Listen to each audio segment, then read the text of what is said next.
अगले एपिसोड में कहानी एक इंतहाई दिलचस्प मोड़ लेने वाली है। बीदार शाह शदीद गुस्से की हालत में अपने घर वापस पहुंचता है। उसके चेहरे से साफ जाहिर हो रहा होता है कि कोई बहुत बड़ा मामला पेश आ चुका है। उसकी परेशानी देखकर पारिस भी बेचैन हो जाती है। इसी दौरान आफताब की वालदा, जो बीदार शाह की बहन भी हैं, वहां पहुंचती हैं और उससे उसकी परेशानी की वजह पूछती हैं।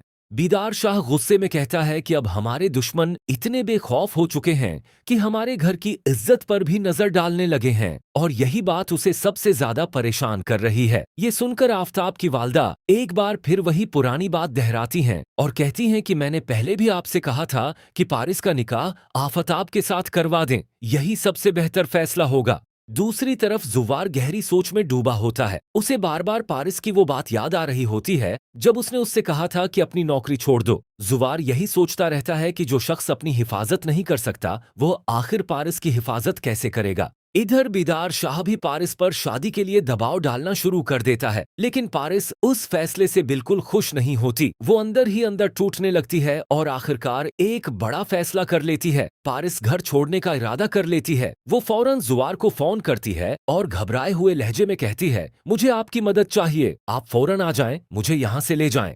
जुवार ये फोन कॉल सुनते ही परेशान हो जाता है और फौरन पारिस की मदद के लिए निकलने का फैसला कर लेता है। लेकिन दूसरी तरफ दुश्मन भी खामोश नहीं बैठे होते। वहाब दुरानी पहले ही एक खतरनाक मंसूबा बना चुका होता है। वो बीदार शाह और उसके लोगों पर जानलेवा हमला करवाता है और इसी हंगामे का फायदा उठाते हुए पारिस को अगवा करने की भी कोशिश की जाती है। क्या बीदार शाह अपनी बेटी को इस नई मुसीबत से महफूज रख सकेगा और वहाब दुरानी के इस हमले के बाद कहानी किस नए मोड़ पर पहुंचेगी? ये सब जानने के लिए अगला एपिसोड हरगिज मिस न कीजिए।